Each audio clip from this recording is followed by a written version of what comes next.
So coming to the question number 17 now. Question 17 आता है, बड़ा क्वेश्चन है, धीरे धीरे रीड करेंगे और उसे फिर अपन डिकोड करके सॉल्व करेंगे। क्या बोल रहा, अख्तर किरण राहुल वर राइडिंग है मोटरसाइकिल, ठीक है, मोटरसाइकिल को राइड कर रहे हैं, ठीक है। क्या होता है देन वो बोल रहा है कि एक insect with heavy velocity and insect hit the windshield got stuck on the white screen wind screen.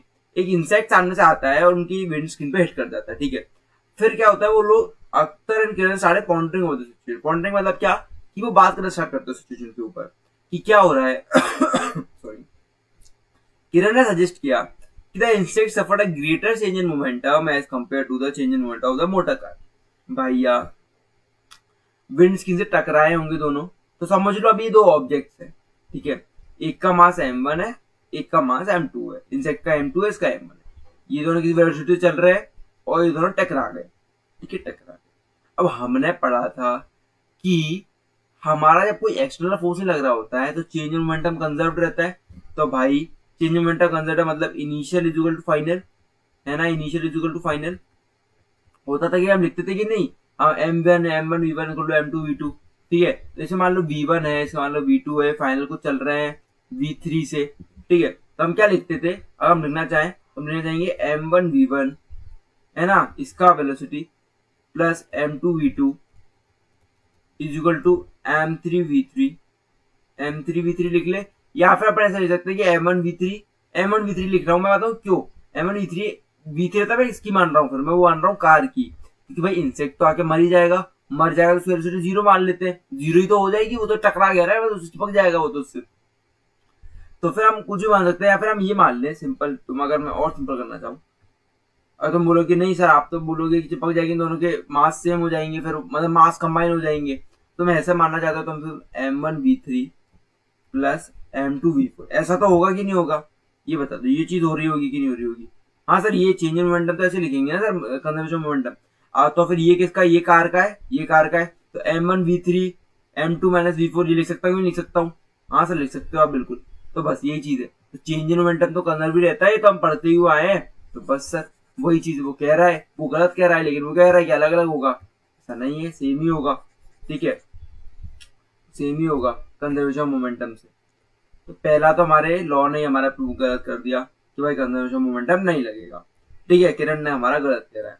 फिर क्या बोल रहा है, Akhtar said that since the motor car is moving with larger velocity it exerts a larger force on the insect. Simple सी बात है भाई, वो ज्यादा फोर्स से चल रही है, इसका फोर्स ज्यादा लगेगा कि लगेगा। फोर्स क्या होता है, मोमेंटम में change, rate of change of momentum.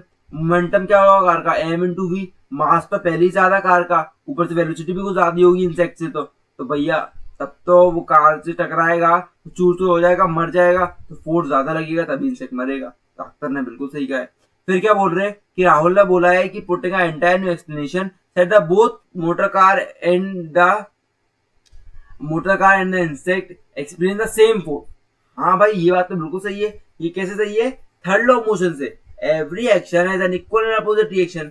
तो हम क्या जानते हैं, जब दो ऑब्जेक्ट टकराते हैं तो एक ऑब्जेक्ट, तो फिर हाँ, तो फिर एक ऑब्जेक्ट जो दूसरे फोर्स लगाता है, दूसरा ऑब्जेक्ट भी सेम फोर्स लगाता है उस ऑब्जेक्ट पे, तो भाई वो फोर्स तो सेम होगा। और क्या बोल रहा है, and the change in their momentum, same change in their momentum. तो भाई ये तो गलत है, चेंज इन मोमेंटम तो दोनों के लिए सेम होने वाला है, अलग अलग नहीं होने वाला है, ठीक है। चलो नाउ अब ये हो गया हमारा, ठीक है, 17 हो गया हमारा। नाउ कमिंग टू द 18 क्या कह रहा है हमसे, हमारा 18 हमसे कह रहा है कि भाई हमारी एक बॉल है, डंबल है, एक हमारा डंबल है, वो क्या हो रहा है, वो डंबल हमारा 0.8 मीटर से, सेंटीमीटर मीटर में कन्वर्ट कर लिया मैंने उसे, से गिर रहा है 10 केजी का, एक्सेलरेशन है 10 केजी मीटर पर सेकंड स्क्वायर, सॉरी मीटर पर सेकंड स्क्वायर, ठीक है, ठीक है, सेंटीमीटर, ठीक है। अब पूछ रहा है मोमेंटम में चेंज बता, तो मोमेंटम में चेंज निकालना पड़ता है अपन को, M V minus M U, V निकालना पड़ेगा, वी क्या, यू तो जीरो ही है क्योंकि फॉल बोल दिया उसने, क्या बोल दिया, फॉल, फॉल मतलब गिरना, गिरना मतलब यानी इनिशियल तो रेस्ट भी होगा, फॉल, ठीक है।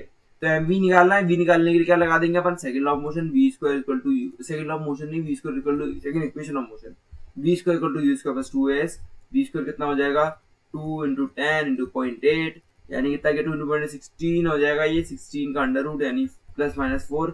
अब हम प्लस माइनस 4 की जगह हम क्या लेंगे, फिर प्लस 4 लेंगे, क्यों प्लस 4 को ले रहे हैं, क्योंकि नीचे डायरेक्शन में जी है, नीचे डायरेक्शन में वो आ रहा है नीचे, तो हम दोनों को सेम डायरेक्शन है तो प्लस 4 होगा, तो v प्लस 4 है, तो हम कैसा लेंगे v 4 मीटर पर सेकेंड, तो m इंटू वी कितना हो जाएगा 10 इंटू 4 यानी कि 40 मीटर पर सेकेंड स्क्वायर पर सेकेंड, m इंटू वी है ना, m इंटू वी है ना, तो मीटर स्क्वायर पर सेकेंड हो जाता है। तो ओके, इतनी क्वेश्चन डन। तो इसी के साथ हमारा चैप्टर खत्म होता है ना, हमने कर ली इसके सारे एक्सरसाइज के क्वेश्चन, ठीक है। तो आई होप तुम लोगों को चैप्टर समझ आया होगा। कोई क्वेश्चन अगर समझ नहीं आया है तो कोई बात नहीं, तुम कमेंट कर दो, मैं ट्राई करूंगा कि उस पर एक वीडियो छोटा सा डाल सकूं, तो मैं वही की वही कमेंट में समझा सकूंगी कैसे होगा वो क्वेश्चन, ठीक है। And till then bye bye guys. तुम्हारे लिए एडवांस लेक्चर मैंने बोले थे कंफर्म वो आने वाले हैं, कल परसों के बाद लेक्चर है वो दोनों आ जाएंगे, ठीक है। सो इसी के साथ हमारा force and laws of motion भी खत्म होता है चैप्टर, ठीक है। मैंने कोशिश की तुम्हें काफी समझाने की, मोमेंटम वगैरह की समझ में आया हो तो मैं मोमेंटम क्या होता है, फोर्स क्या होता है ना, पुश पुल मोशन कैसे होते हैं सारे के सारे, है ना। तो ओके देन गाइस, है ना, enjoy a lot, learn a lot, revise a lot, play a lot, okay, and be happy a lot. That is more important, okay. So bye bye guys, have a nice day.